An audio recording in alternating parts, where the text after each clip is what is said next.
नंदलाल कुशवाहा जी, उदय कुमार जी, विजय पटेल जी, संजय कुशवाहा जी, जितेंद्र राम जी,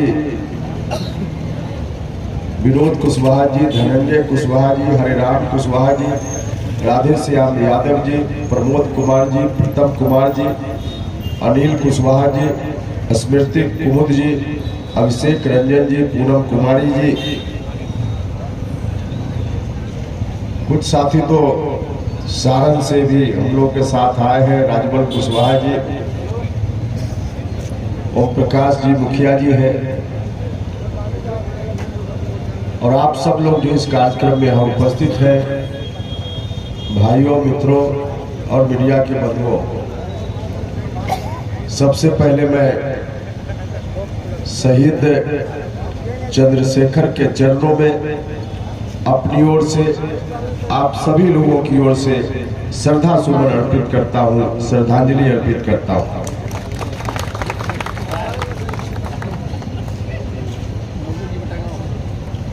अट्ठाईस तारीख से हमने विरासत बचाओ नमन यात्रा की शुरुआत की। भितिहरवा से चंपारण जो गांधी जी की कर्म भूमि है, वहां से हमने तय किया पार्टी के गठन के बाद कि हम जाएंगे बिहार भर में, जहां जहां बिहार की मिट्टी से महापुरुष लोग हुए हैं,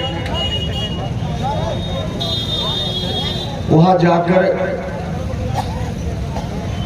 उनकी मिट्टी को सलाम करेंगे, नमस्कार करेंगे, उनका नमन करेंगे, और साथ ही साथ आप लोगों से भी बिहार के अलग अलग हिस्सों में जाकर वहाँ के लोगों से भी चर्चा करेंगे, बात करेंगे।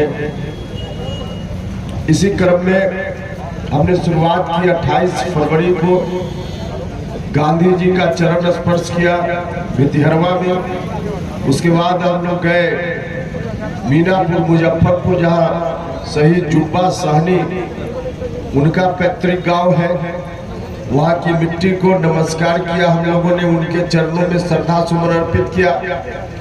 फिर हम गए शहीद रामफल मंडल बाजपट्टी सीतामढ़ी, वहाँ जाकर उस मिट्टी को प्रणाम किया हमने, उनका नमन किया।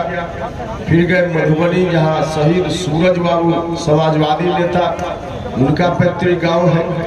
फिर वहाँ से हम लोग गए पीपी मंडल मधेपुरा, उनका पैतृक गांव है मधेपुरा शहर के बगल में। फिर उसके पहले फर्नीश्वर नाथ रेणु जी फॉरबिसगंज अररिया, वहाँ उनका गांव है। और उधर से होते हुए जन्ना कर्पूरी ठाकुर जी का गांव कर्पूरी ग्राम समस्तीपुर हम गए, और वहाँ से फिर चलते हुए स्वर्गीय जगलाल चौधरी छपरा गरखा, वहाँ की मिट्टी को सलाम किया, नमस्कार किया, उनका नमन किया। और फिर हम आज यहाँ आपके बीच उपस्थित हैं और शहीद चंद्रशेखर के चरणों में नमन करने के लिए हम लोग आए हैं। भाइयों मित्रों, हमारी यात्रा का कार्यक्रम 2 चरणों में है। प्रथम चरण के कार्यक्रम का आज समापन हो रहा है। 28 तारीख से शुरू करते हुए आज प्रथम चरण के कार्यक्रम का समापन है, और उसके बाद फिर हम गंगा के उस पार दूसरे चरण की यात्रा करेंगे। 15 मार्च से उसकी शुरुआत करेंगे, और उसमें हम जाएंगे डॉक्टर श्री कृष्ण सिंह जी, जो बिहार के प्रथम मुख्यमंत्री हुए, उनका पैतृक गांव है, वहां जाएंगे। फिर हम भागलपुर जाएंगे, जहां तिलका मांझी, उनका स्मरण करेंगे, नमन करेंगे। और उसके बाद उधर से होते हुए हम फिर जेपी को याद करने सेखो देवरा नवादा, जहां जेपी ने आश्रम बनाकर वहां लोगों की सेवा की थी, वहां हम जाएंगे। दशरथ मांझी जी गया में, जहां उन्होंने ऐतिहासिक काम किया, वहां जाकर उनके चरण में हम लोग फिर श्रद्धांजलि अर्पित करेंगे। और फिर उधर से होते हुए हम बाबू जगजीवन राम, जो आरा के बगल में उनका गांव है चंदवा, वहां जाएंगे। बाबू कुंवर सिंह जी की धरती पर जगदीशपुर जाएंगे, उनको याद करेंगे। हम डेहरी जॉनसन भी रोहतास जिला में जाएंगे, जहां अब्दुल कयूम अंसारी साहब का पैतृक गांव है, इलाका है, वहां जाएंगे। और फिर अंत में शहीद जगदेव बाबू कुर्था उनके गांव में जाकर यात्रा का अंतिम रूप से हम समापन करेंगे। तो इस तरह से हमारी पार्टी का कार्यक्रम इस रूप में तय है और हम आज दूसरे चरण की समाप्ति पर आपके बीच उपस्थित हैं। भाइयों और मित्रों, बिहार की राजनीति में हस्तक्षेप करना, अविलंब हस्तक्षेप करना बहुत ही आवश्यक हो गया था, क्योंकि एक विचित्र किस्म की स्थिति उत्पन्न हो गई थी। आदरणीय नेता नीतीश कुमार जी के कुछ निर्णय के चलते हम सब लोग तो सब कुछ अपना कुर्बान करके नीतीश जी के साथ हो लिए थे। नीतीश जी के साथ हम लोग चले गए थे। नीतीश जी अच्छा कर रहे थे। 2005 के पहले की जो स्थिति थी, उस स्थिति से बिहार को बाहर निकालकर बिहार को विकास के रास्ते पे नीतीश जी ले गए, तो ठीक ठाक चल रहा था। लेकिन उसके बाद अभी से कुछ दिन पहले नीतीश जी ने कुछ ऐसा फरमान सुना दिया कि हम लोग अंदर से हिल गए। बिहार के लोगों में दहशत का वातावरण हो गया। नीतीश जी ने कह दिया या फिर से बिहार को हम उन्हीं हाथों में सौंपेंगे जिन हाथों ने 2005 के पहले बिहार को किस तरह से बर्बाद किया। आप सब लोग, सिवान के लोग तो ज्यादा ही भुक्तभोगी हैं।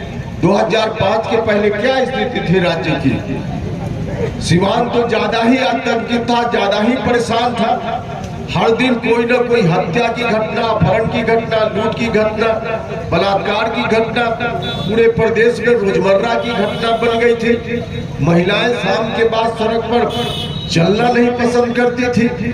तो पूरा बिहार उस वक्त जल रहा था 2005 के पहले। उस स्थिति से बिहार को बाहर लाने के लिए नीतीश जी के ऊपर सब लोगों ने मिलकर जवाबदेही सौंपी थी। ठीक ठाक चल भी रहा था, लेकिन अंत में आकर नीतीश जी ने कह दिया कि नहीं, अब हम फिर से बिहार को वहीं ले जाएंगे। पहले तो हम लोगों ने प्रयास किया कि नहीं, नीतीश कुमार जी अपने निर्णय में बदलाव लाए। पार्टी में रहते हुए हमने बहुत आवाज उठाई, पार्टी के विभिन्न मंचों पर जाकर कहा, नीतीश कुमार जी से मिलकर आग्रह किया। लेकिन बाद में चलकर लगा कि नीतीश जी ने जैसे जिद ठान ली है कि अब हम कुछ भी करेंगे, लेकिन अपनी पूरी पार्टी को हम गिरवी जरूर रखेंगे। पार्टी धीरे धीरे कमजोर होने लगी, पार्टी का जनाधार खिसकने लगा। तब हमने कहा कि नहीं, नीतीश जी जरा संभलिए, नहीं तो बिहार के साथ अन्याय हो जाएगा, अनर्थ हो जाएगा। लेकिन अंततः उन्होंने फैसला कर लिया कि जनता दल यूनाइटेड को हम राष्ट्रीय जनता दल के हाथों में गिरवी रखेंगे।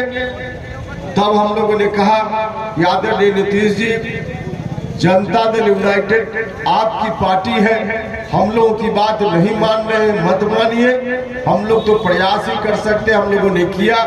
लेकिन अगर हमारी बात नहीं मान रहे तो अपनी पार्टी है आपकी, आप चाहे राष्ट्रीय जनता दल के हाथों चाह रहे हैं तो गिरवी रख दीजिए। लेकिन दूसरा जो आपका फरमान है कि पार्टी के साथ साथ बिहार को भी हम राष्ट्रीय जनता दल के हाथों गिरवी रखेंगे, इसको हम लोग कतई नहीं बर्दाश्त करेंगे। हमने कहा कि पार्टी आपकी, आप गिरवी रखिए, आप जानिए, हम लोग की बातों को नहीं सुन रहे, आप जानिए। हम लोगों ने अलग पार्टी बना ली है, उसकी चिंता नहीं है, लेकिन बिहार को उन हाथों में गिरवी रखिएगा तो हम लोग इसको नहीं माने।